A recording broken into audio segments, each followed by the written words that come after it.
Good evening, and welcome to a special edition of the Prince Hall Think Tank. I will be your host this evening. My name is James R. Morgan III, and I am a past master of Corinthian Lodge number 18, and I also have the pleasure and honor of serving as Worshipful Associate Grand Historian for the Most Worshipful Prince Hall Grand Lodge of the District of Columbia, where the Honorable Philip David is serving as our 85th Most Worshipful Grand Master. As always, the views and opinions expressed here tonight do not represent the opinions of any Masonic bodies, Grand Lodges, Imperial Councils, Supreme Councils, etc., that any of the panelists may or may not hold membership in. We are here to have a wonderful discussion around Masonic and Shrine education this evening, and it is such an honor and pleasure to be here. And with that being said, I will also make sure I mention that I am also a noble and member of Mecca Temple number 10 here in the nation's capital of Washington, D.C. Now I'm going to turn it over to our other regular Prince Hall Think Tank panelists, and now I speak of none other than the great Curtis Black. Thank you, Brother Morgan. I don't know how great I am, other than how great God makes me. Um, I am Curtis Black. I am actually past master of James E. Carter Lodge number 157. Worship Master is currently Worship Master Cedric Cook, under the jurisdiction of the Most Worshipful Prince Hall Grand Lodge of Texas, where the Honorable Wilbert M. Curtis presently resides in the Grand East as our Most Worshipful Grand Master. It is always a pleasure to be a co-host on the think tank. As always, we do hope that we bring some type of insight to you. We hope that everyone takes something away from the show, and learns, something from it. I am not a member of the Shrine, but I'm glad we do have a noble here. That way, that I can ask some pertinent questions about, the nobility. Uh, from a prospective member, someone who actually wants to join the shrine. So I hope that you all, I hope that I can ask those questions that you all want to ask. But as always, go ahead and start, posting your questions and stuff like that, and we'll get those in, as soon as possible. Thank you.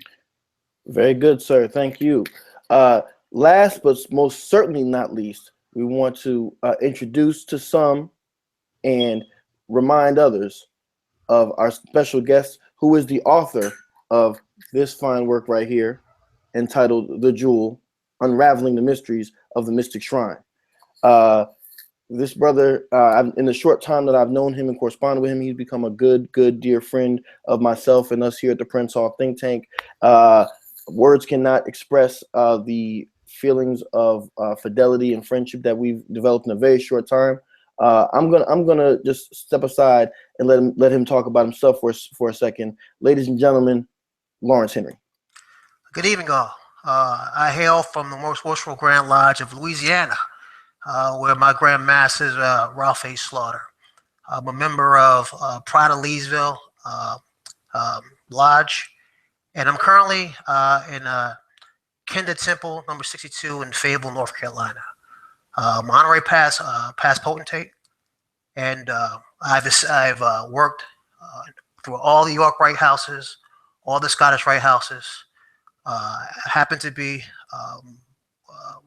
blessed to have received the final and last honorary degree of the 33rd degree of Master of Mason. Tonight, I feel this is Black history, and I appreciate the brothers here inviting me to discuss the jewel, discuss Shrindom, discuss my perspective with respect to this mystic order. I would like to just really give a shout out to a few people before we get started, because I'm going to tell you something. The most scariest thing to do in the world is to reveal yourself. It's to expose yourself. And in the form of a book, you are truly exposed, especially with something so unique as Shrindom. The last book written prior to The Jewel, Unraveling Mysteries of the Mystic Shrine, was The History of Shrindom by A.T. Plummer in 1937. And that book served as the book to have, the book to have for all nobles getting created, junior or senior, and read this book and clearly understand some of the hidden mysteries attached within the order. 1937, 2017. After just looking around, I said, there may be something more I want to discuss. So what gave me the intestinal fortitude or courage was speaking to a lot of nobles that was in my circle. And one noble in particular, and I hope he's on this evening, is Damien Jack. Damien Jack, has done tremendous work for Prince Hall Masonry. Again, he's exposed himself academically and scholarly in books, in lecture, and has proven himself time and time again. Him, Stu Lee, and it's another brother that I would like to just identify, recognize that really motivates me to continue to push myself. Because I'm in the process of writing a second book, Dark Moon Rising. But another brother that kind of motivates me just got created about 2 years ago, Ronaldo Jackson out of Zafa Temple. This brother is hungry. He calls me often. He asks me those hard questions that I got to get in crates and research and maybe go online and research and get back with them. He makes me think. He makes me think because I hope and pray that's the enthusiasm and thirst that's out there within the domain, and that brothers such as Stu Lee, Damien Jack, and I and others are satisfying that thirst for knowledge. Thank you. All right, very good, very good. I'm getting some feedback in from the chat. It looks like we were having some audio issues with folks. I'm not exactly sure why that is, so we apologize for that, and we're gonna keep pressing on because I'm not exactly sure what we can do about that. But so I want to apologize to our viewers, and let's give a shout out to our viewers. Right now, we got about 40 viewers who've tuned in. So brother Henry, look, we're good. But I think we already knew you were going to bring a crowd, so we appreciate that. We greatly appreciate it. Yes, sir.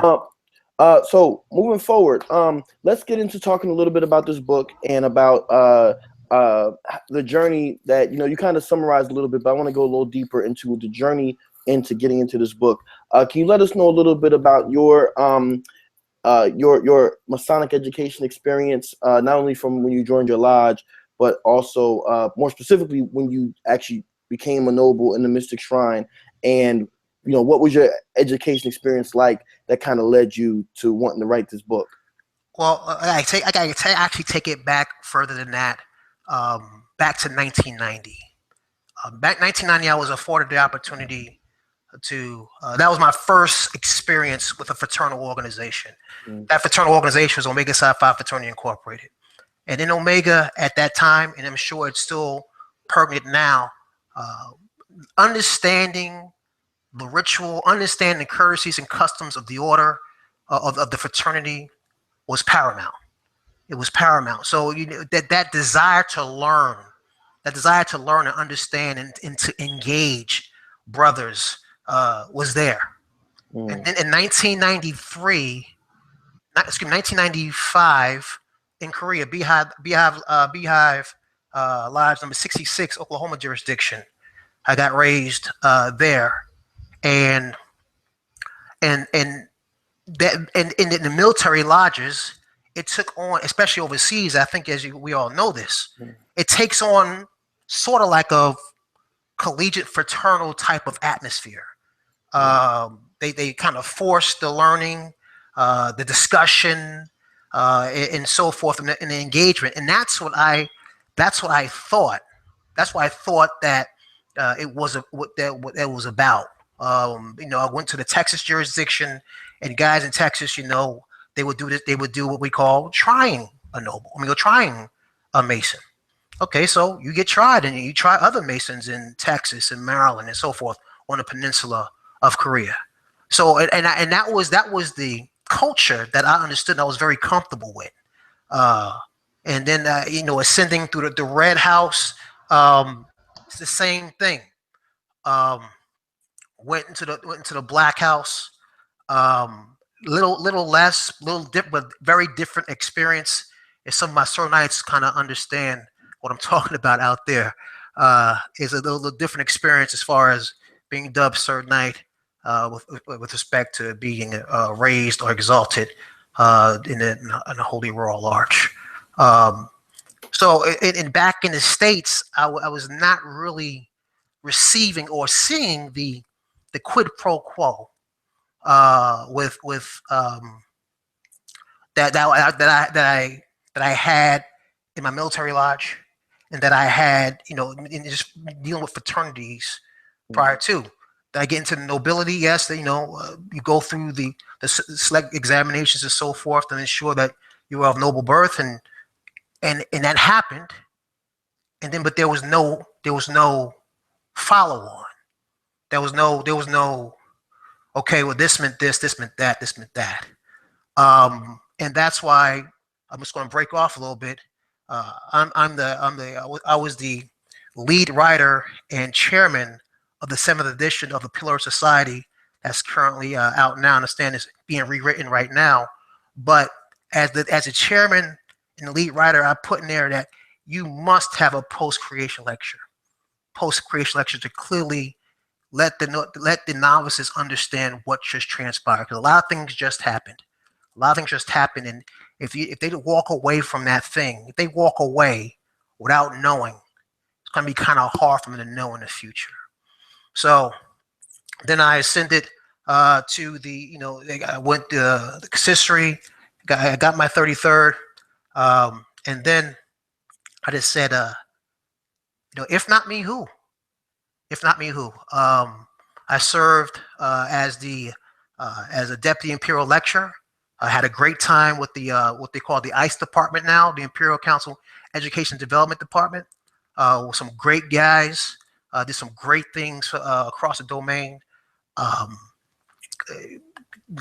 just conflict of personalities and so forth. Sometimes I left, and as I left, I saw that there still wasn't the kind of discussions that I think that should take place between nobles, masons of noble birth. Therefore, I said, okay, I'm going to sit down and start penning a book. My first chapter was what organization do you belong to? And I'll go through each word, as you can see in the book, each word in the title of our fraternity. What is ancient, Egyptian, Arabic, ordo, noble, mystic shrine? What does that mean? What does that mean? And then esoterically, what does that mean? Let's take it to another level. And I think we'll hit on that later on as far as the esoteric nature of the shrine. Right. Because of this right here, we kind of get misled about the fun house, the playhouse. We get misled with respect to balls and crab boils and so forth. But there's so much information, as you know. I mean, my books are consist of 9 lectures, on purpose. There is, when I do lecture, I say there is no wasted energy in the mystic shrine. There is no wasted energy. Therefore, it was every word in there is purposely placed for a reason. So that's why I want to give the reader my impression of the words based on my understanding, my background of the name of our fraternity and so forth. So did I answer your question, sir? Yes, very, very much so, and I appreciate that. I think that one thing that oftentimes gets missed is there's power when you name a thing. And so when you name a thing, as you said, the playhouse, because I heard that a lot too before I actually joined Mecca Temple number 10. When you name a thing, you give power to certain energy.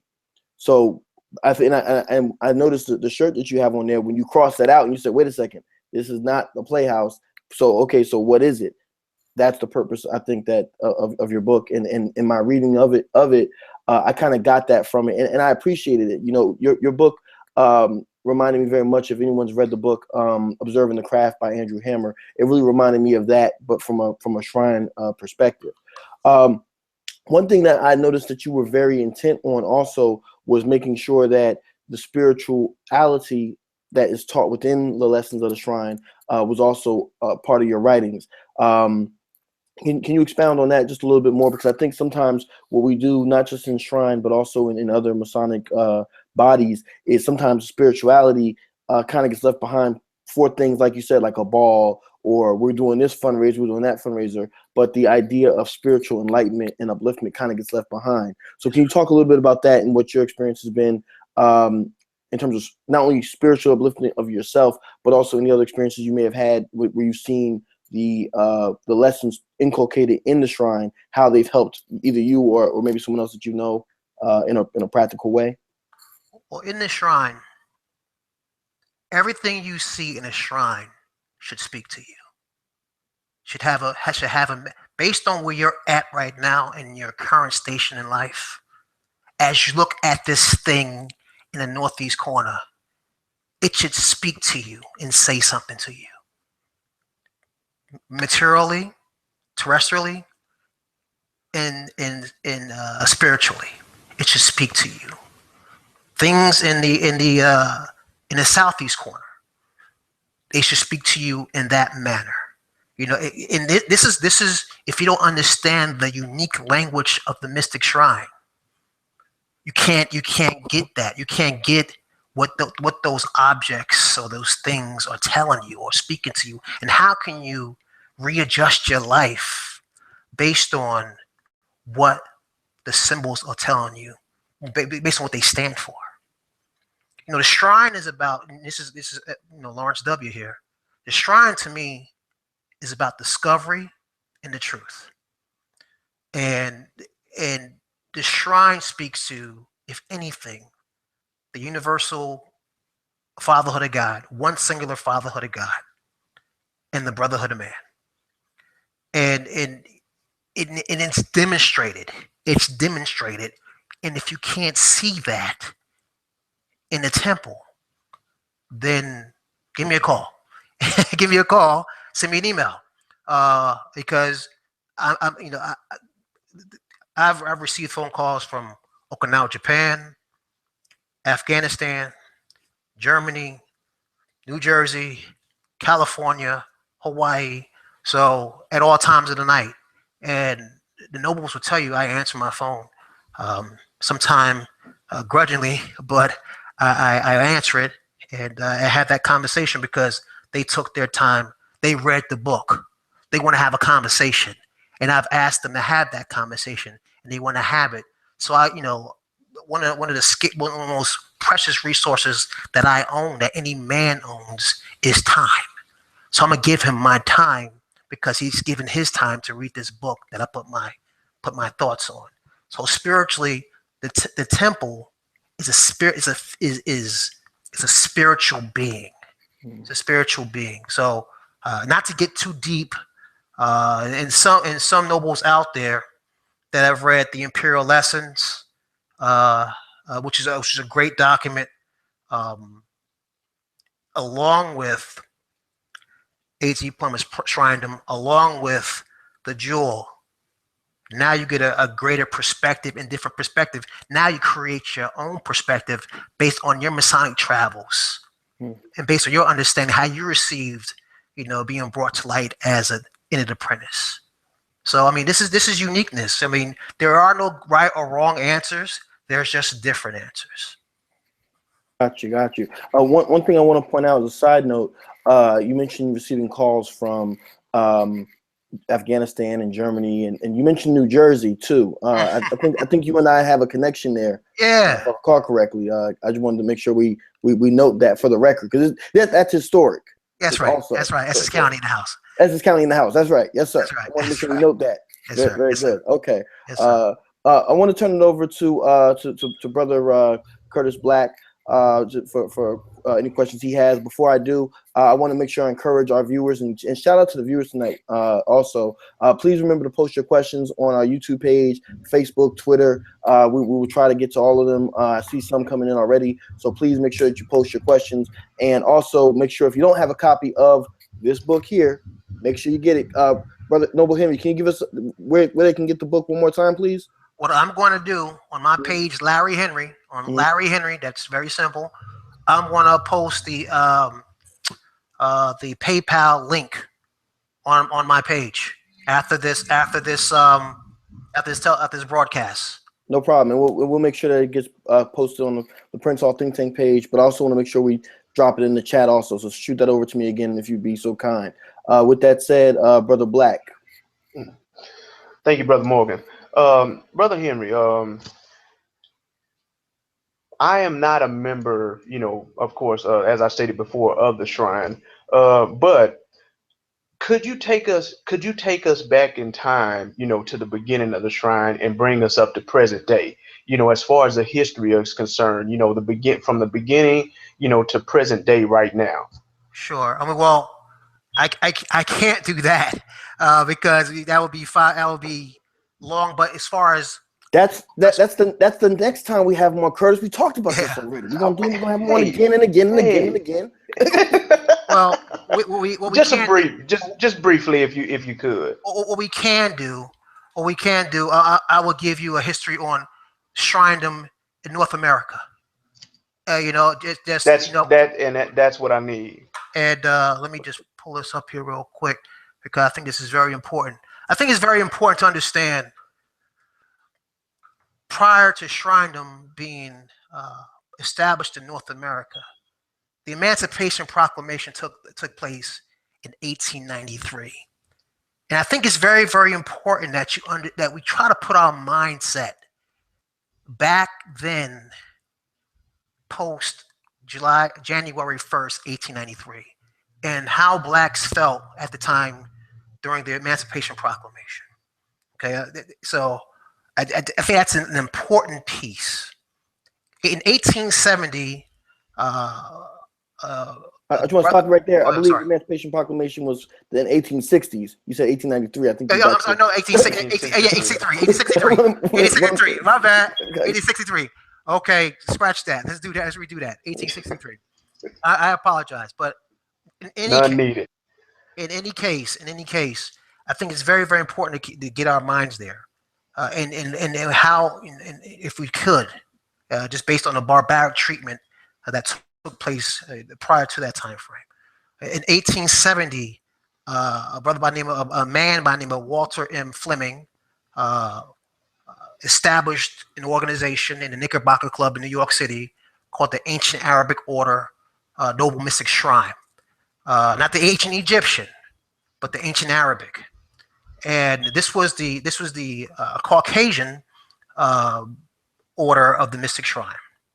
And his intent was to have another type of masonry that dealt with a theatrical performance. Rumor has it that it was a grand sheikh. It was taken from a grand sheikh's burial service, and it was very elaborate, very theatrical as far as the rituals, courtesies, and customs. But it was a drinking boys organization, and it was a place you could let your hair down. Because at that time, Freemasonry was very, very tight knit. It was very tight. So to sell them another type of Freemasonry as equally as tight, they probably went too far with that. Okay. In 1893, I'm sorry, there you go. Now 1893. Let's go back to 1893 now. The Ancient Arabic Order Noble Mystic Shrine was founded in Chicago, Illinois, by a brother named John G. Jones. And there's several stories out there with respect to how he received the mystic order. There's several. I mean, there's several that's mentioned in the history book, but there's others that I spoke to brothers. So just to get into those stories, it would take the whole evening.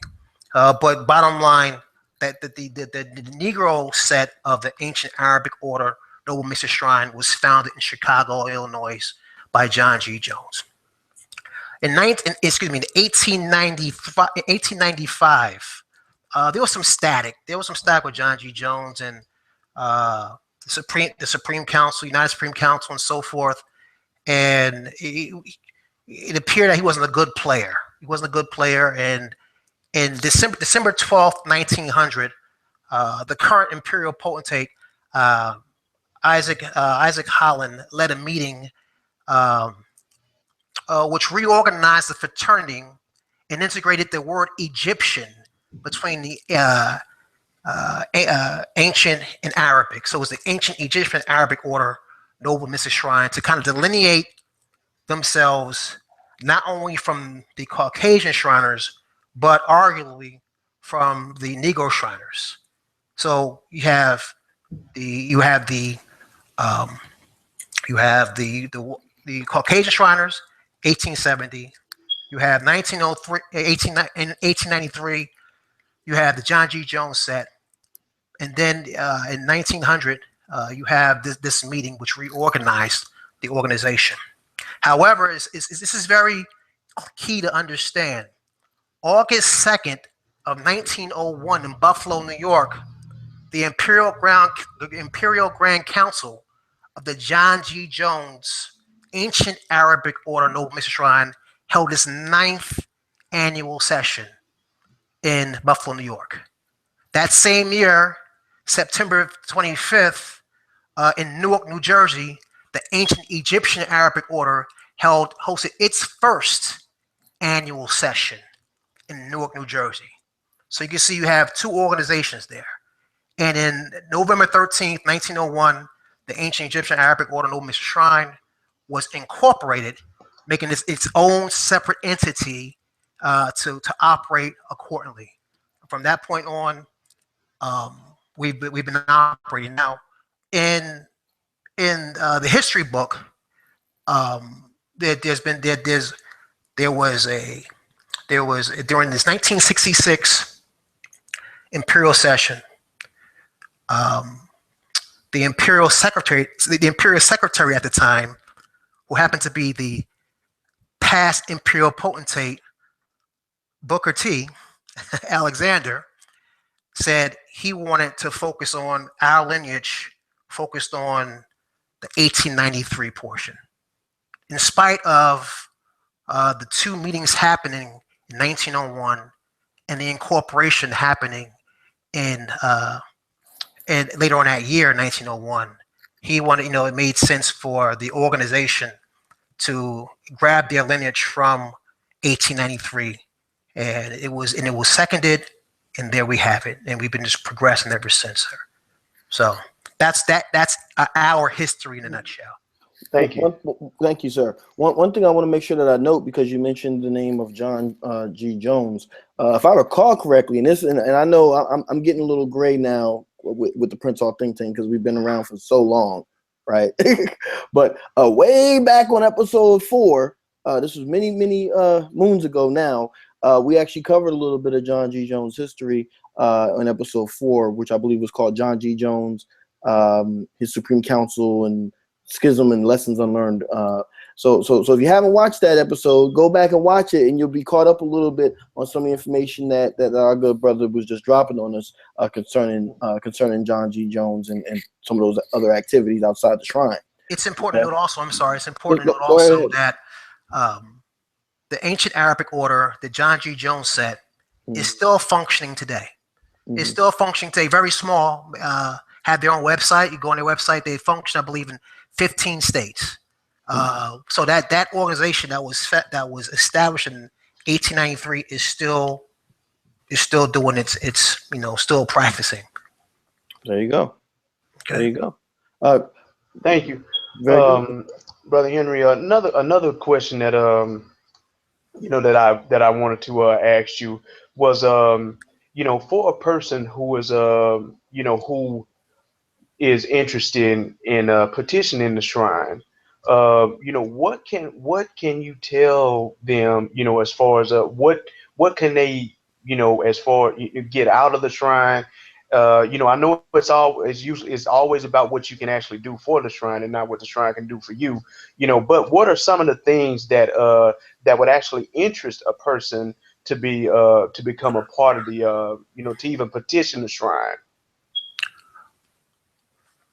That is a unique question, and that's a double-edged sword because the playhouse mantra has inspired so many great masons because they just want to take a break, I guess, or they just want to enjoy themselves.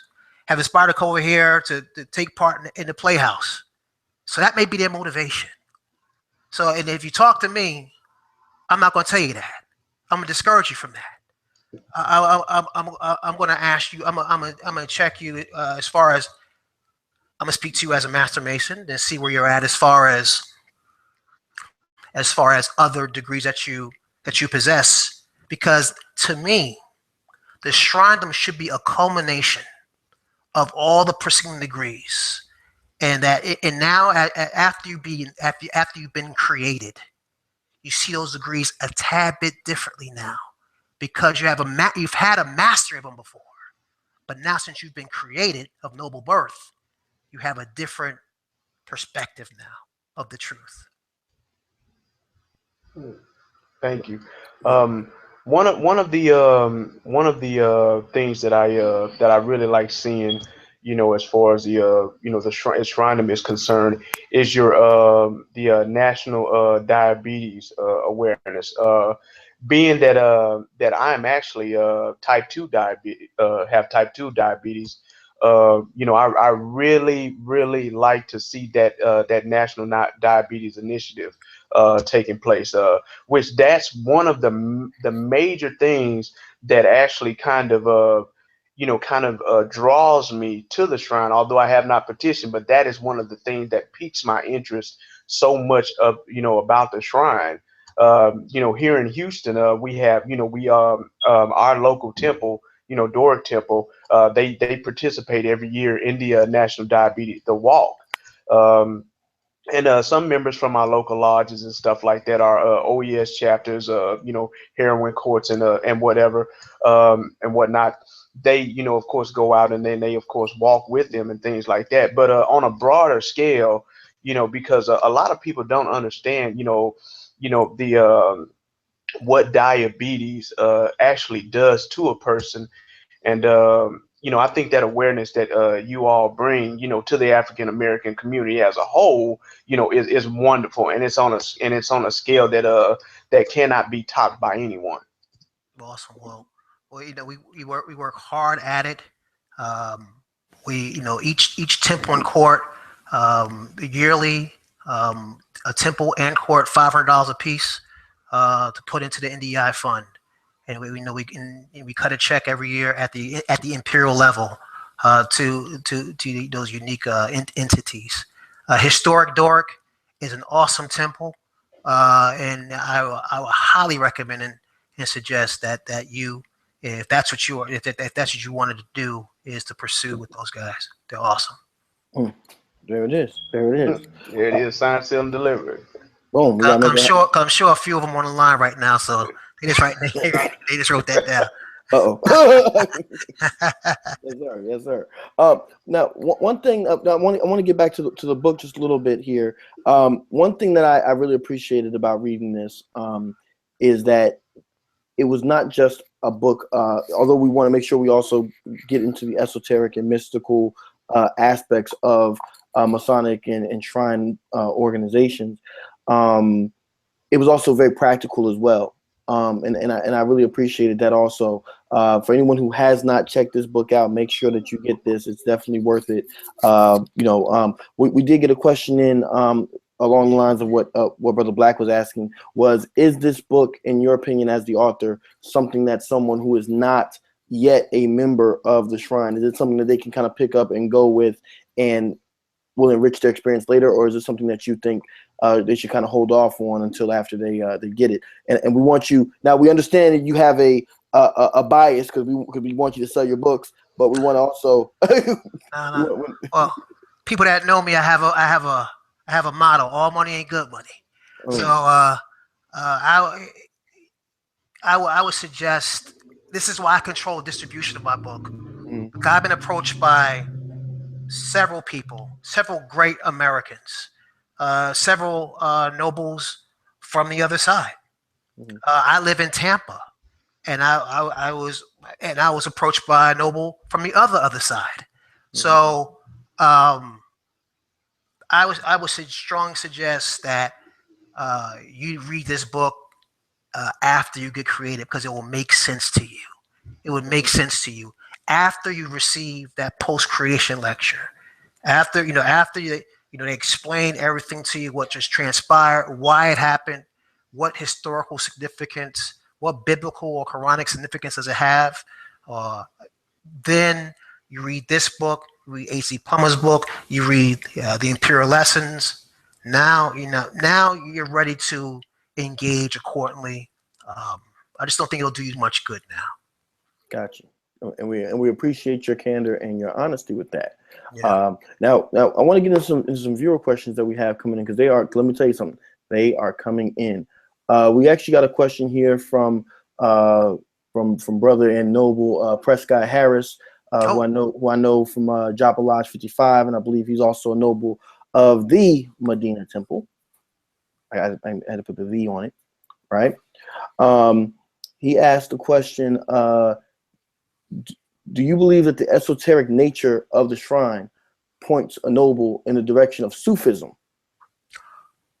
no, no, no, because I would say that um, it doesn't radicalize. It's not written in a radical nature. I don't think. I don't think that I have a unique perspective to the shrine that some may not have. Uh, short answer, I don't think so. I think because we have a healthy blend again of the brotherhood of man and the tolerance of all religions. So we speak in all different languages in the temple. As mentioned, Muhammad, you know, where he's currently buried at, entombed at. There's a place there in his vicinity, waiting for the reappearance of Jesus Christ because he held him in such great regard. So I think our ability to uh, speak to the esoteric nature of Christianity, of Islam, of even some parts and pieces of Judaism. Okay, that came out the Old Testament.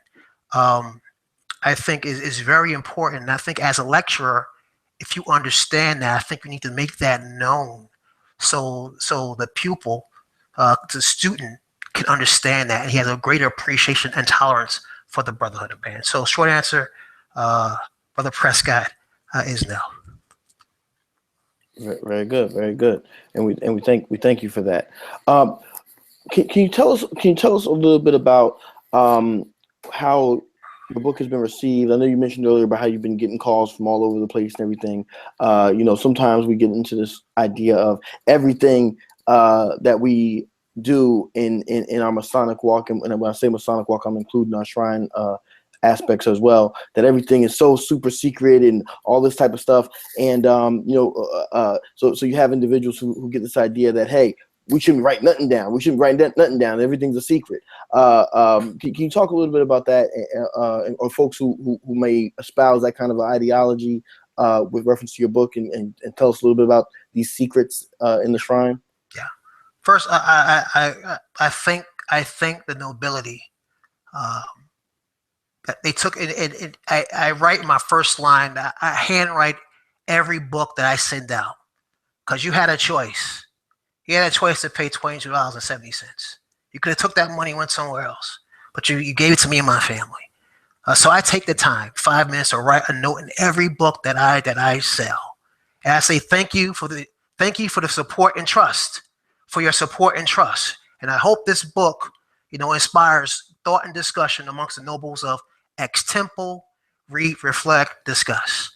Signed me, because just a little bit of me on a piece of paper. Hopefully, it means a lot to someone. Um, and so it's been received extremely well, extremely well. A guy told me, well, if you put it on Amazon, it would even sell better. Well, again, all money ain't good money.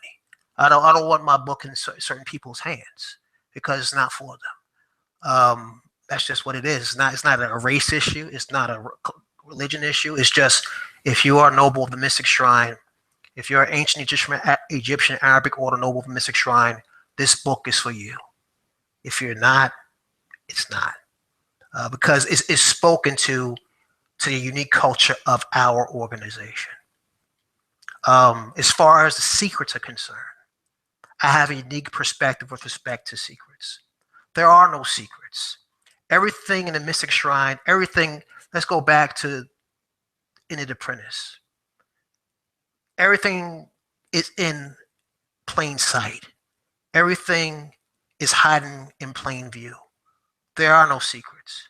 The only secrets we have are the secrets we have from each other, which are designed to one up or to make someone feel inferior. Uh, uh, Denzel Washington, in a commencement speech in 2011 at the University of Penn, said, the Egyptians tried to take everything with them to the grave, everything, all the gold and all this stuff, to the grave. And the only thing they got was robbed. Okay? So if I don't want to get robbed. I want to share my knowledge. I want to share this. And this is a form of charity.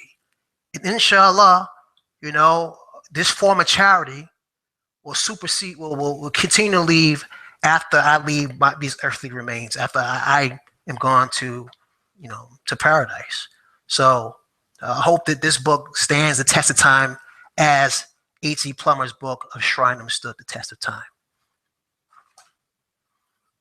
Man, man. Listen, y'all better learn something. That brother is deep. He hitting these nails on the head, y'all. He's dropping jewels. Y'all better be picking them up. Brother Black, you got any questions coming in on your end? You're muted. You got yourself muted, Curse. I haven't received any now, but I do have one question. Your book is titled The Jewel. Yes, sir. What is the jewel in your opinion? The jewel in the spiritual aspect is the jewels that we wear around our necks. I am a X, I'm a X, I'm a this, I'm a that, and there's a certain portion of the book where, again, based on my understanding, my research, my travels, I attempt to decipher what each jewel mean, from the illustrious potentate to the marshal, and some nobles have called me, and we've had great discussions because they didn't agree with me. And I said that's perfect because that shows me you read the book. You're not just receiving information saying that's awesome, and I look at your book and it's hard to open. I mean, some nobles have shown me that they've highlighted the book and written some stuff in it. That's just perfect. That's great. I appreciate that. But at a more spiritual or esoteric level, the jewel is knowledge. The jewel is understanding, supreme understanding, and the truth. And in the beginning of my book, I have, there is no greater religion than the truth. And al-haq is Allah's truth, the overall truth. You may have my truth, your truth, but al-haq is Allah's truth, the supreme truth. So and that's all that me as a master mason and all the preceding degrees after which, that's all I'm in search of. That's all we should be in search of, is the truth. Excellent. Um, let's go back to the beginning of the Prince Hall Shrine.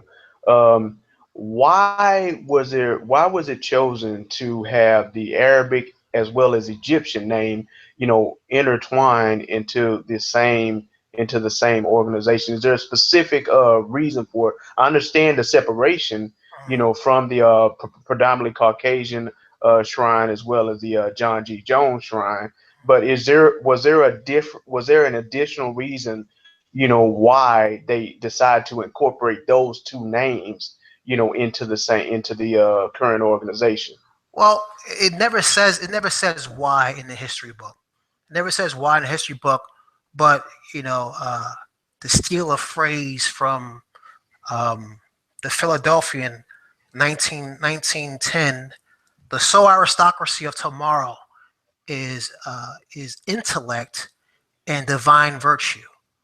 And what that phrase says to me is how do I think about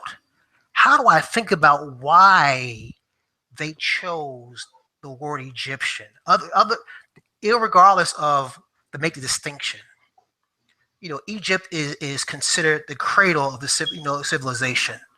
All the great arts and sciences are attributed to that place in the world.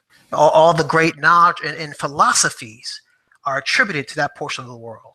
You know, that Eritrea, Ethiopia, that whole horn, the Horn of Africa, can be attributed to what has given birth to a whole world's knowledge and understanding of just being civilized and mathematical and inquisitive and harmonious. So um, I want to go somewhere, but I can't. Um, Understandable. but because just speaking about the harmony and the mathematical nature and the scientific nature, which were espoused out of Africa. Well, I will tell you like this. I have a few books here. A great book that I think a noble of the Mystic Shrine, if he hasn't read it, is Stolen Legacy, and I have it here somewhere. Stolen Legacy, and it speaks to the ancient mystic system uh, and what was taken from Egypt, from the Greeks and so forth.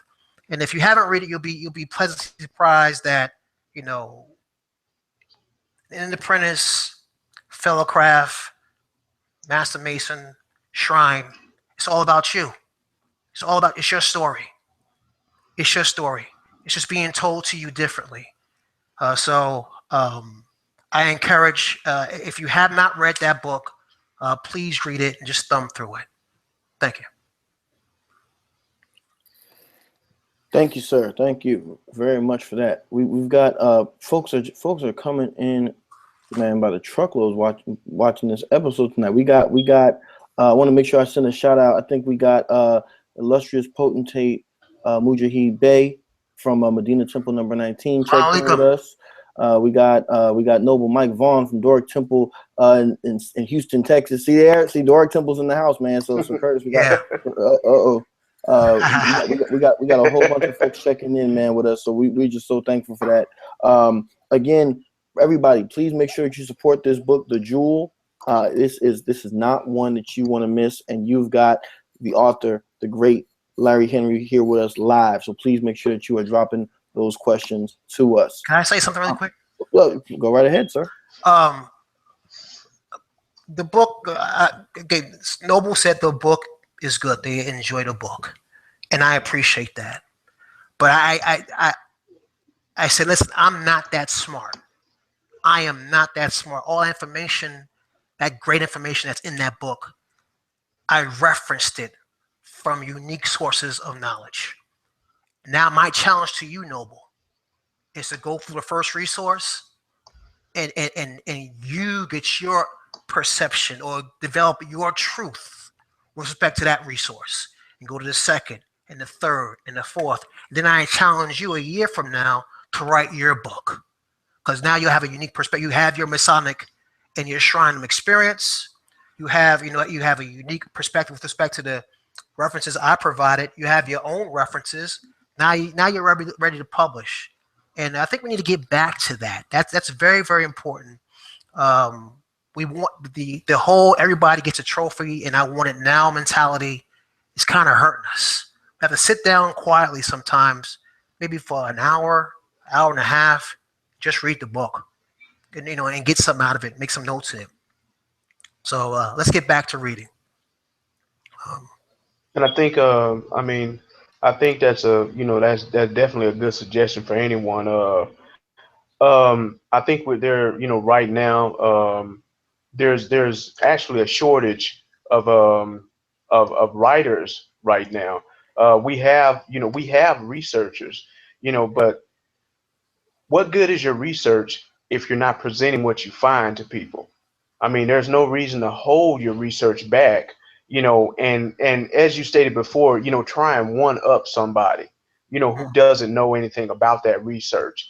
Research, our jobs as researchers, as historians, whatnot, as even as writers, is to bring out information that a person either does not know, uh, he's been searching for, or he does not understand, or they don't understand, and we bring a certain perspective to that.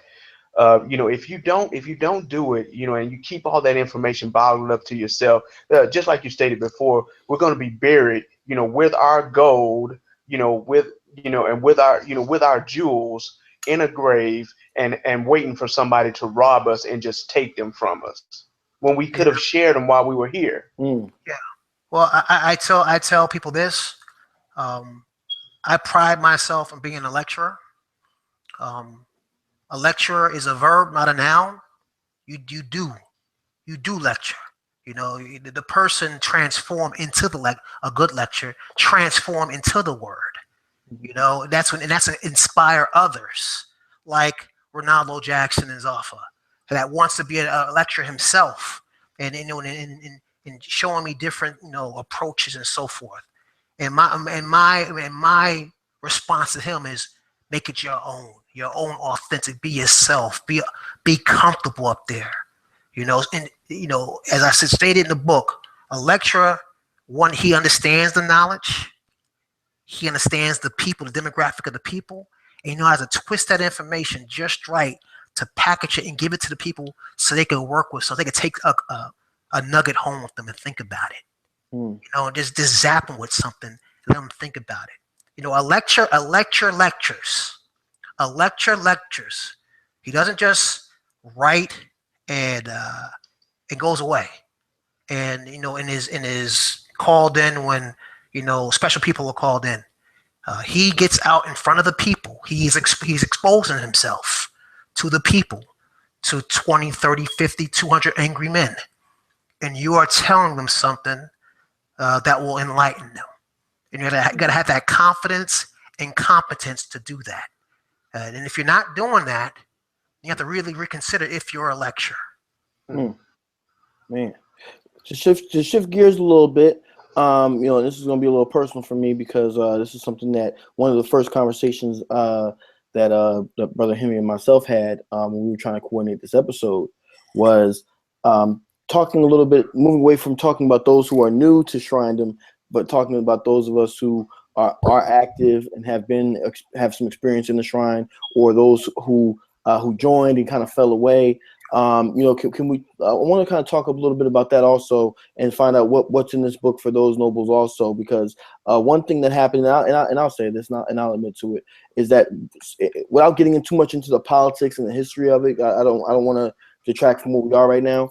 But oftentimes we find that some of us feel as though we have to kind of pick one between the shrine and our Grand Lodge memberships, and there's a whole lot of moving parts and Game of Thrones style politics with that we're not going to get into this evening.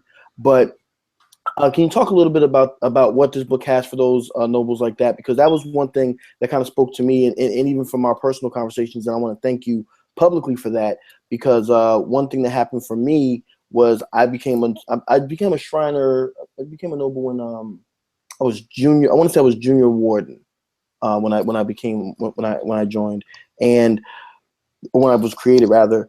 And the thing that kind of felt like serving the whole serving two masters kind of dichotomy was there. Or at least I felt it was at the time. So being junior warden, I said, well, my lodge needs me more than Mecca Temple number 10 did at that particular moment. So I ended up continuing on in that path and throwing myself into that becoming worshipful master, now a past master, and I can count on my hands, how many temple meetings I've made consistently and blah blah blah, right? So, what does this book have for those nobles like myself who may have either walked away from their Masonic life completely or walked away from the shrine completely and said, hey, what is it that in your book that you think can help draw them back, or that you hope will draw them back into it?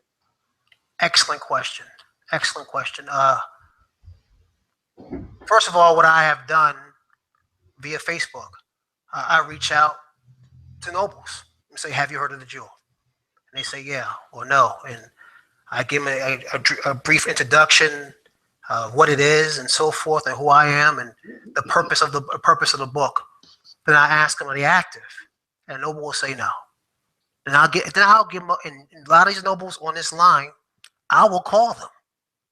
I will call them up, and hey, nobles, this is Noble Henry. Oh, hey, how you doing? Hey, why you not active? This, that, politics. But the most resounding answer, unfortunately, was that they weren't learning anything.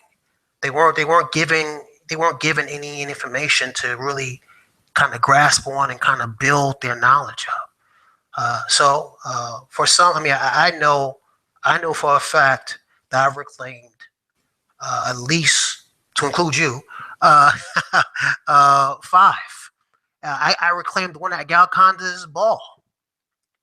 Not active, but I took them to the again, giving somebody your time and letting them know you care about them, not just taking their dues money. Let you know they care about them. Let you know that this is an organization of honor and that it should be revered.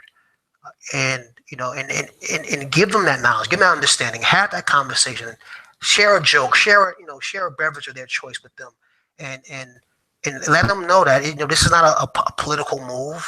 This is something that I truly care for you to get. Okay, so I'm never going to say this again, but I've given one book to a noble.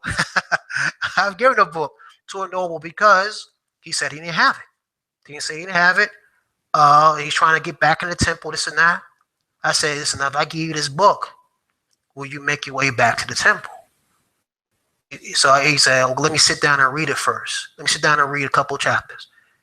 And he read a few chapters, and he said, I'm going back. And I checked back on him, and he's been back to the temple ever since. Okay. So again, just giving people your time, your expertise, and show them that you genuinely care about them.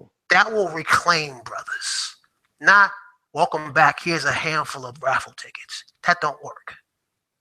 Cause you just took them back to where they left. And something I want to pause you right there. I'm gonna hit play in 1 second.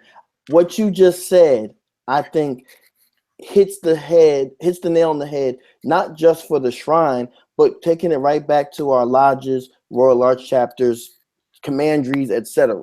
Right, and to include the sisters, I think what you said hit the nail on the head so much, and I really hope that our folks out there, especially our up and coming leadership, as we're kind of getting into the election seasons around the country, right?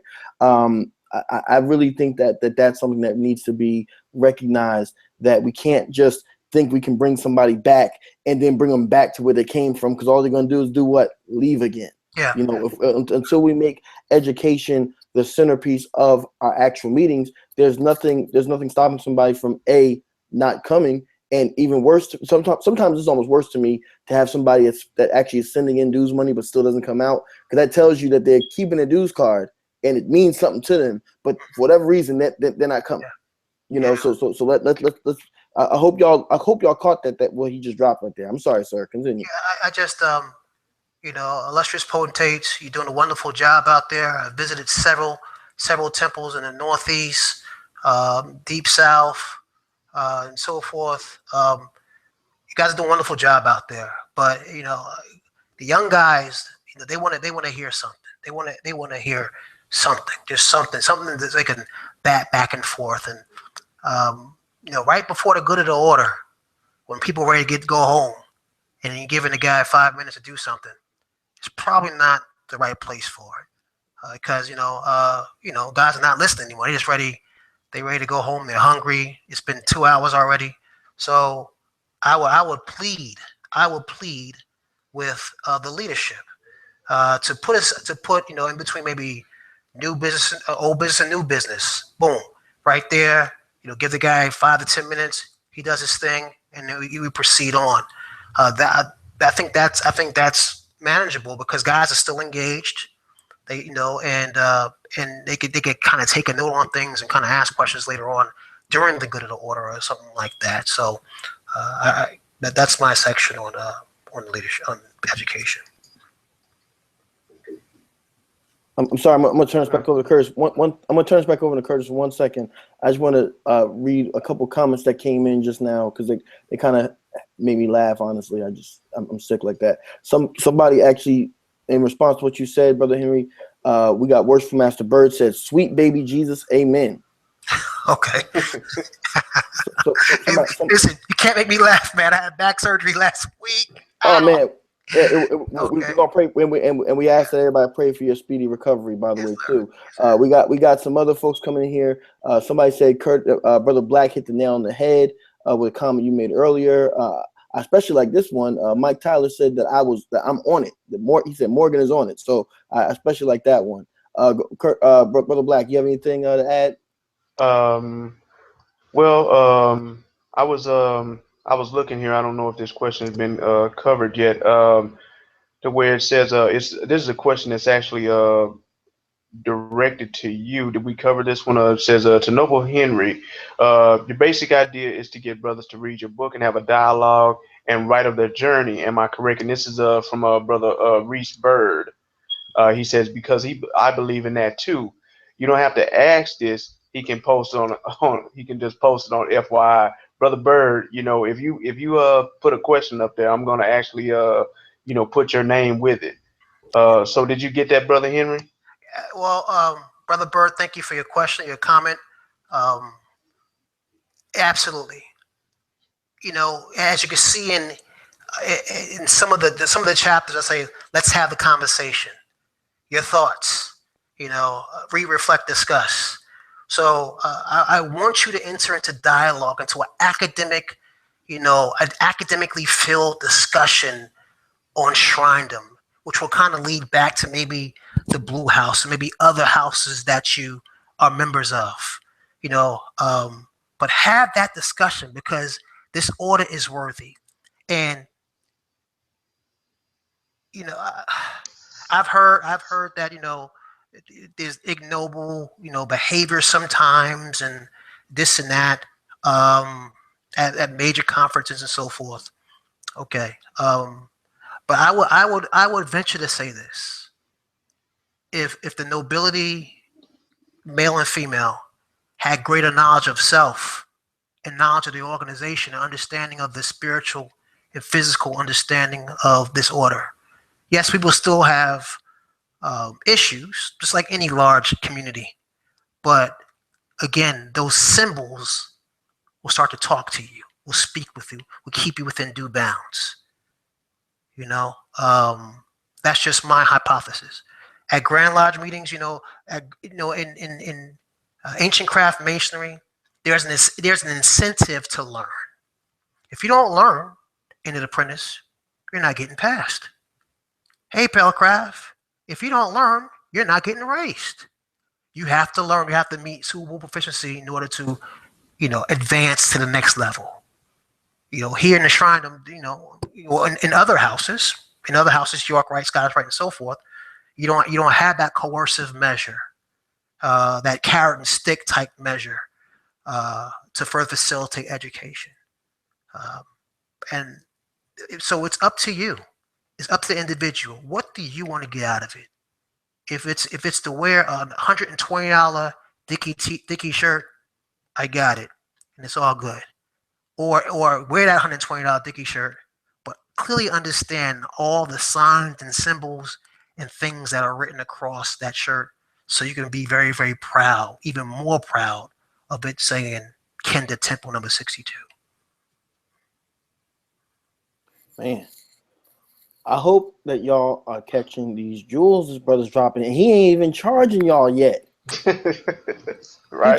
He trying to charge y'all after. All he wants y'all to do is make sure you get a copy of this book. That's all he wants. I hope y'all are paying attention.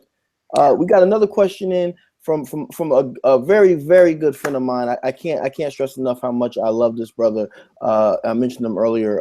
Illustrious potentate Mujahid Bey, who I've known since not that I've actually been in masonry. I'm getting up there, but from the very earliest days of my Masonic walk, Illustrious potentate Mujahid Bey out of Medina Temple in New York, he asked a question. He says,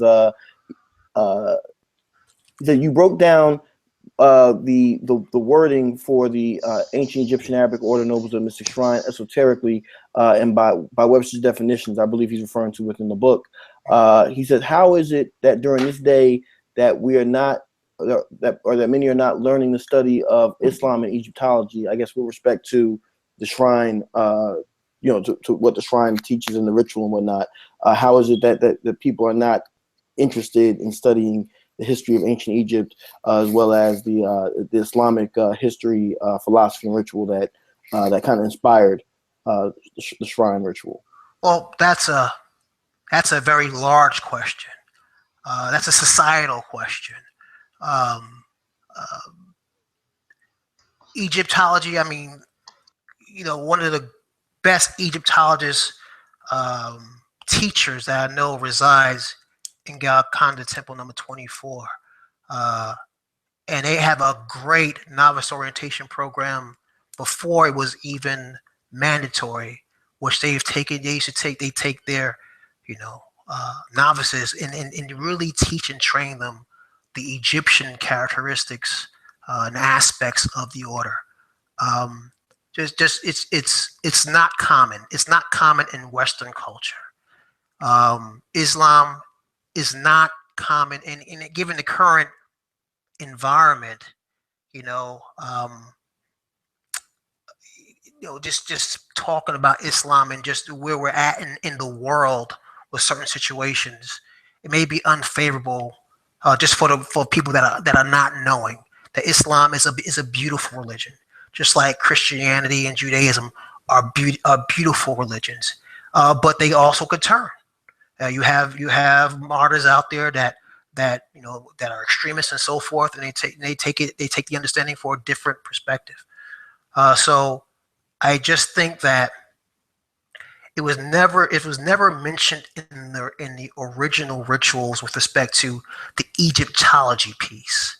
Um, most recently, um, and I was the lead writer, we introduced more Islam into it, just to kind of speak to certain very very important aspects of the creation process.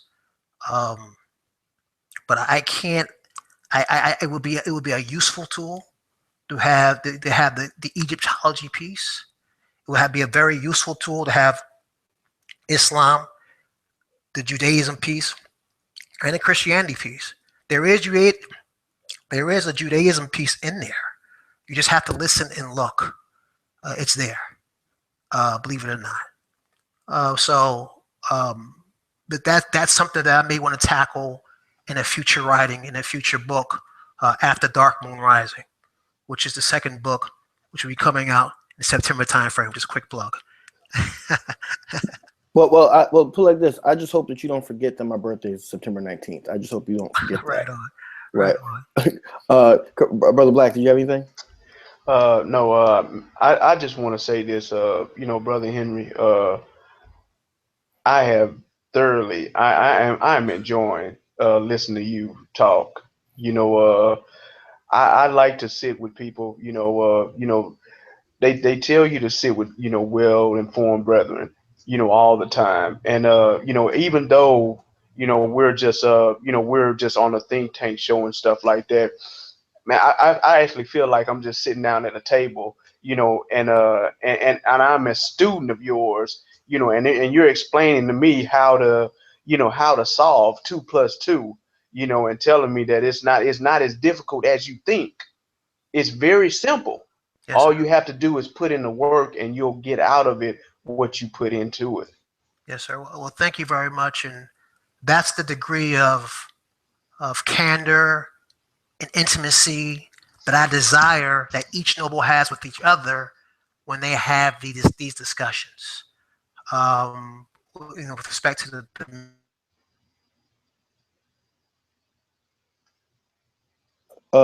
Brother Henry, are you still there? Hello, Hello. is he still here?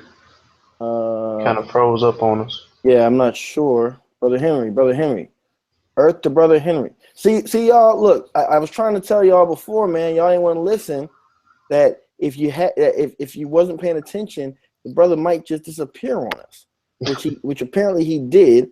We're going to try to get him back on here, and we do apologize. He mentioned earlier about this being history tonight. Well, it was history in a whole other way. I don't think we've ever Yeah, had this. because I have a very, very good question for him. That just came in from brother DT Green. See there, see y'all wasn't listening, but we're gonna try to get him back on here for y'all. You know, one second. But while we're trying to work out that difficulty, and we do apologize, everybody. I want to make sure that we use this time productively. I mentioned on the last episode, and we have it here today. My latest Philaxis magazine is out. If you're not a member of Philaxis Society, I really want to know why not, because this is something that you definitely should have in your collection. This issue right here, I actually have a piece that I published in it, entitled "A Worthy Adversary: A History of the Most Worshipful King Solomon Grand Lodge of Kansas from 1867 to 1877." And I highly encourage you to get that if you have not. If you think you have studied Masonic history in Kansas and Missouri, I would suggest you go back and check the piece that I wrote. It's one that I'm very proud of. I worked very hard on it for quite a long time, actually, and it's going to detail some information in there that you may or may not be aware of. I also want to make sure that I give a special shout out to the state of Kansas and Missouri, because I actually just got back from there. I had the opportunity to go Right. out there and visit the grave of the late great Joseph Walks, as well as somebody who we've talked about on the show a couple times, William Matthews, as well. Shout out to brother Alex Benton, Grand Historian of Arkansas, who actually met with me while I was out there, and we kind of hung out a little bit, got to meet his kids and whatnot. So I want to make sure I spend a special shout out that way. Brother Black. Yeah. Really at this time I really just want to make sure that we give a special shout out to brother Ken Collins. Today is his birthday. He's out having dinner and enjoying himself, so we want to tell him happy birthday. Also brother Dave Gillon, we want to always keep him in our prayers as well. He was a little under the weather, that's why he's not on the show tonight. So keep that brother in your prayers, as also even brother Collins and everyone else, on the think tank panel. Yes, sir, absolutely. And by the way, y'all, I really am tempted to try to see if anybody can guess how old Brother Collins just turned, because he's getting up there a little bit. Also, Whoa, yes. I, I'm just saying, well, look, everybody's getting old compared to me, right?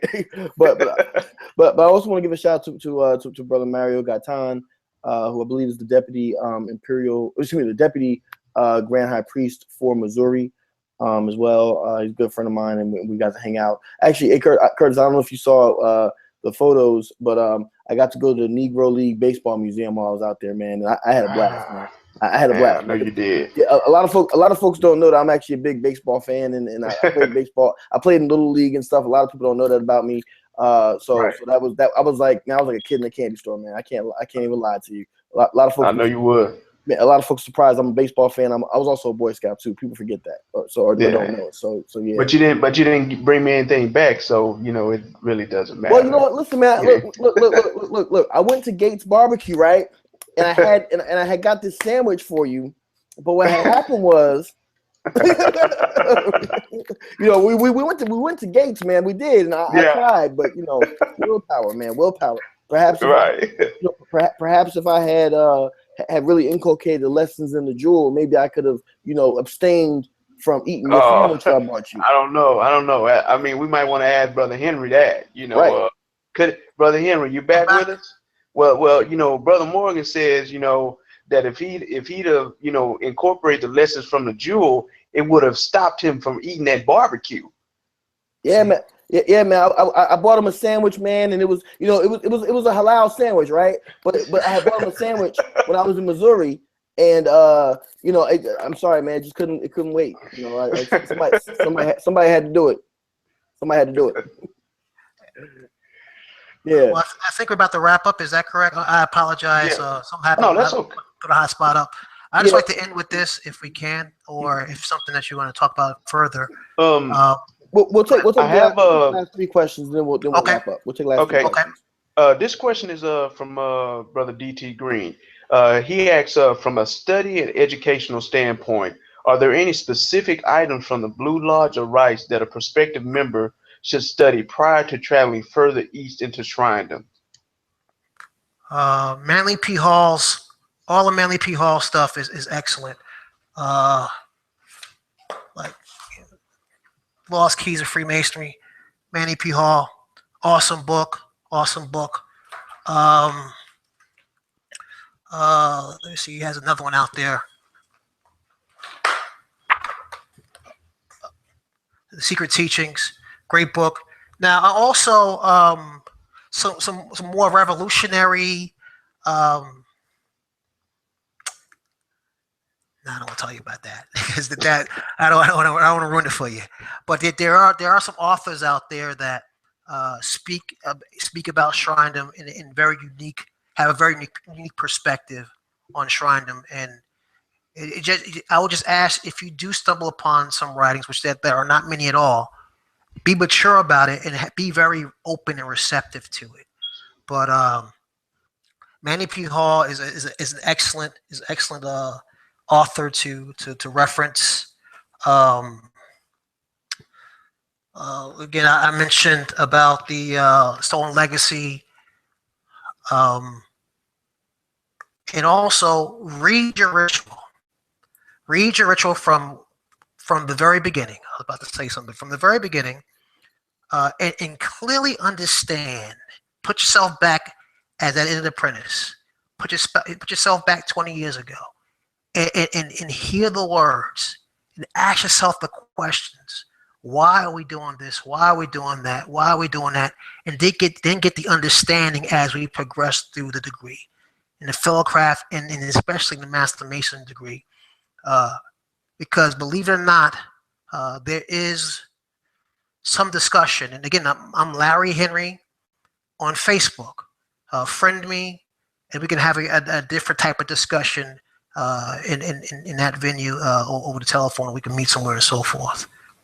Thank you. That's a great question, Joe. Thank you. Yeah, we got another question in. Somebody asked, but somebody said, James, you're what, 13 now? No, I'll be 28. Thank you. See, our fans got jokes. But I'll be 28. Although I know I look 13. I'll be 28. I'm an adult. I have to remind myself of that, right? Hey, all jokes aside, we did get a serious question in here. Somebody asked, and I quote, they said, "Dark Moon Rising." What is that? You mentioned this earlier, but Yes, sir. Yes, sir. What is that about? Because you said Okay. it. Yeah, please. Okay. That's good. That's good. And I said it because I hope everybody was listening. The jewel was all about the outer. The outer, the name, the jewels, my thoughts when I was a lead writer for the 7th edition and so forth. It's about the outer and having a good feeling about Shrindom in the outer perspective. The Dark Moon Rising is about the inner. In the jewel, I said, read, reflect, discuss. Let's have that conversation. In Dark Moon Rising, I say be skeptical, but respectable. Don't just receive information just because somebody has something across their hat and they're wearing this big medallion and stuff. Ask them where they got it from. So you could increase your understanding and knowledge with respect to the topic which we're discussing. Dark Moon Rising is is me being very skeptical, but respectable to a very ancient and honorable order. And I will just give you some of the chapters, which will consist of that. And again, September time frame, I'm at 98% complete, and I got some secret peer reviews out there that review my stuff and send it back to me and blah blah blah blah. So Dark Moon Rising is the first chapter is where we left off. Where we left off, Shrindom is not the playhouse of Freemasonry, and where we left off at is where do we leave off in the Jewel? Where do we leave off in Shrindom? Where A.Z. Plummer speaks about this is not the playhouse of Freemasonry; it's actually the workhouse of Freemasonry. Okay. Then I go on to say setting the record straight. Analyzing terms and phrases that we use, and I go in particular very unique, very particular phrases and terms that we use that sometimes we kind of blow through them, but they're very, very important. An esoteric discussion on Jubilee Day. Usually during Jubilee Day, God bless my deputies of the deserts out there. Excuse me, deputies of the oasis out there. You guys are holding this fraternity together. Just holding it together, and we appreciate that as a humble member. But through my experience, Jubilee Day, somebody stands up there and say, "This is what happened." Bing, bing, bing, bing, bing, bing, bing, bing, bing. The end, and everybody goes home, and that's it. I talk about those, specific facts, those true facts, but then I bring an esoteric nature to it with respect to the political and social environment of that time frame, and the self-sacrifice and financial sacrifice that those fearless men and women took in order for us to have this unique organization. And a book that I cite for that is a book that was written in 1893 by Anna Robinson Brown Lindsay, called "What Is Worthwhile." And she goes into a couple of aspects, and I go into a couple and utilize some of her writings and put in here. And I ask a question at the end of that: are we doing that? Do we have the same spirit as those warriors had? I mean, it was physical risk, personal risk, bodily risk that they were taking during that time frame. I speak about the Bathsheba syndrome. The Bathsheba syndrome. King David enjoyed looking at a woman named Bathsheba, sends her husband out to battle so he can enjoy her. She got pregnant. He brings the husband back, and he being a man of his word and a soldier to his men, he sleeps outside the house, so nobody get the impression that he was doing something ignoble while his men are out there fighting the war. The premise of the Bathsheba syndrome is being intoxicated with power, and how with the intoxication of power, influence, unique access to money and resources and information, how it can turn people into, it can not only destroy the person, but can destroy the organization. So I speak about that. I speak about the three ruffians in his book, and I speak more about the Fez. And also in November, to finish this thing up, the Vaulted Truth, the Truth of Vaulted Treasure, will be coming out on about November. Will be an awesome Christmas gift, and that's about 40% complete now. So those are the three books that I have in the queue right now. Oh man, I think Curtis is gonna have a half birthday in November. I'm just saying. I'm creating a birthday in November. I'm definitely creating something in November. Well, my wife's birthday in November, and our grandmaster's birthday is in November. So, I'll say it's a gift to him. But then again, there we go. Yes, sir. Well, Well, folks, we've got a lot of folks, man. I just can't I just can't thank you all enough for all of the awesome feedback that we've been getting from the chat, from Facebook, from Twitter. We've been getting a whole bunch all night, and you guys have stuck with us through it all. And again, we apologize for some of the technical issues. I know some folks have been saying they're having issues hearing us, and I'm not exactly sure why that is. Although some folks have been refreshing the page, so we apologize for that. But hopefully, you can catch it on the playback. We're not going to belabor the evening any longer because I know that our good brother, brother Henry, has some things he needs to handle regarding his health. And again, we want to pray that whatever the situation is, that you get a speedy recovery, my good brother. Again, happy birthday to Brother Collins, who unfortunately couldn't be with us tonight because it's his birthday. So hope you're enjoying your cake and save us a couple pieces. He's not going to save us. He's not going to do that. He's not. But we're going to wrap up right now. We're going to give it over to brother Henry, then Brother Black, and then I'll close it out, and we'll close out for the evening. Brother Henry, the floor is yours, sir. I'm just going to take about maybe 20 seconds to say this. Unlike the Blue House, there are no dark places under the godly dome. There are no dark places under the godly dome. There are no dark places. I will ask you during creations to, your more seasoned nobles, actually try to learn, force the creation team to teach you something. You can walk away with something, or you teach the creation team. Okay, the creation should not just be a series of events, but it should be a total environment of learning. And when you leave there, it just reinforced what you learned 6 months ago, a year ago, or 20 years ago. So there's although things have changed, there are key principles within the order that has not changed. And as we change, there's key principles that will remain the same forever. So I challenge the whole nobility across the domain. Every temple meeting, learn something. In every creation, learn even more. Assalamu alaikum. Alaikum salam, sir. Brother Black. Once again, Brother Henry, thank you. I mean, thank you for for being a guest on this show. I hopefully in the future, I mean, we can have you back on the show.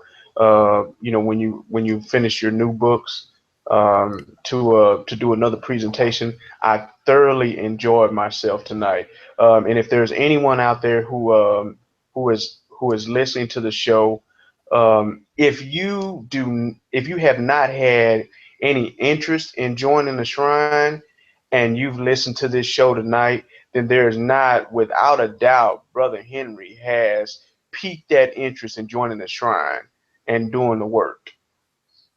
I know, I can guarantee you, like I said, I've been kind of holding back, for some years now, but Lord have mercy is all I Well, can say. I'm gonna tell you a secret. You're Don't gonna say it, hold homie. back. You're gonna hold back, but they won't. Hey, that's fine with me. I'm just playing. That's I'm just fine with playing. me. A wise man told me a long time ago, that physical pain is only It's no, temporary. Mental it's no. pain will take you a lifetime to get over. Yes, sir. But Yes, sir. but like I said, brother, I mean, it was definitely a pleasure to have you on this show. I'm actually going to send you a Facebook request because I just like to keep in touch with you. Yes, sir. If you don't mind, to our viewers, thank you again. For listening to our show. I hope that you can take something away, from this show, and actually, take that on, with your everyday life. And just for everybody out there, last year I was diagnosed with type 2 diabetes. My A1C was very high. Actually, talking to people, people who are a member of the shrines here in Houston, who actually kind of helped me out, to get my diet right, get my exercise right, and things like that. Now I'm actually pre-diabetic. I've been sent. They just told me today that I'm pre-diabetic now. So thank you to those brothers, who actually know about the National Diabetes Initiative and were able to give me some information, on trying and on helping myself, out. Very good, very good, and we want to applaud you for that. And that definitely hits home for me too, because my mother is also diabetic, and back at the time when we started planning the show, my mom was actually, I think, still even in the hospital, because she's been about a good almost 2 years hospitalized for complications. So we definitely want to continue to encourage you, Brother Black, as you are on your journey and maintaining your health. We definitely want to encourage that. As far as what comes from my side, again, everybody listen, I cannot stress enough. Get this book. If you ain't got it, you need to get it. Get it or get wrong. Okay. Also, I want to make sure that, again, I mentioned the latest issue of the Flaxus. I got a piece in here on the early history of Prince Hall Masonry in Kansas. And trust me, it's not like any story you have ever seen before. We did get one last question in here I thought was kind of funny. Somebody asked, they said, so when is Curtis going to turn in his petition? I can't wait to come to visit. So I'm just letting you know that, brother Black, that was put out there. Oh. It was from a wise man. I don't know. Oh. Yeah. Oops. Yeah. But it looks like we lost Brother Henry. But again, to our fans, we cannot thank you enough. Now he's back again. We want to thank everybody who's been supporting us, everybody who's been watching tonight. And this show is your show. I get oftentimes people have asked me, and I'm sure I've asked you too, Brother Black, about how can they join the Prince Hall Think Tank. Well, if you're watching, if you are, this is your show. This is you are a part of it regardless, and we couldn't do this without you. So I just want to thank you from the bottom of my heart. All summer long, I've been going to grand visitations. I've been to West Virginia. I've been to New Jersey. And even some local degrees here in DC. And everywhere I go, people are walking up to me saying, hey, man, I love the think tank, love the think tank. And that warms my heart so much, because I remember when we first started this show, we weren't sure if it was going to be a success or not. So it's only successful because of you, and we thank you from the bottom of our hearts. With that being said, we will be having our next episode at the end of the month, same bat channel, same bat time, which will be the last Sunday. Unfortunately, we had to postpone this episode. It was actually, I'm going to be honest, it was my fault that we had to postpone this in part because I actually was still in the Midwest and had booked my flight, so it was a conflict. And then Brother Henry had his medical situation, so we apologize for that. But we want to thank you all for sticking with us. And with that said, we want to say good night and thank you all so much for your support. See you next time. Good night, everybody. Good night.